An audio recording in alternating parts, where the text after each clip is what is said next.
నా పేరు పెద్దుసిరండి. కార్తీక మాసంలో వనభోజనాలు చేస్తున్నారు గానీ, నాకు నమస్కారం పెట్టడం థాంక్స్ మాత్రం మీరందరూ మర్చిపోతున్నారండి. మీ తాత ముత్తాతలందరూ శ్రద్ధగా నన్ను పూజించేవారు.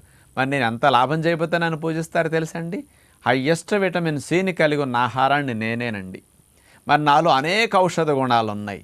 మీకు రక్షణ వ్యవస్థను పెంచడానికి, దెబ్బలు పుళ్ళు గాయాలైతే మాన్పటానికి, మీ లోపల రిపేర్లు క్లీనింగ్ బాగా చేయటానికి, మీ ఆరోగ్య సంరక్షణకు నేను అద్భుతమైన ఫలితాలను ఇస్తాను. కాబట్టి నన్ను ఈ కార్తీక మాసంలో పూజింపి సంవత్సరం పొడుగునా తినమని ఆచారం పెట్టారు. నన్ను మాత్రం కాయలుగా ఉన్నప్పుడు వాటిని తీసుకెళ్ళి మొక్కలు కోసి ఎండపెట్టి సంవత్సరం పొడుగునా దాచుకుని మీరు ఆ మొక్కలు సప్పరించటం, పొడి చేసుకుని ఆకటం చేయండి. ఫ్రెష్గా ఉన్నప్పుడు తినటానికి ప్రయత్నం చేయండి. నన్ను మాత్రం నిలవ పచ్చళ్ళ రూపంలో, ఆవకాయల రూపంలో పట్టి పాడు చేసుకోకండి. ఆరోగ్యాన్ని కోల్పోకండి.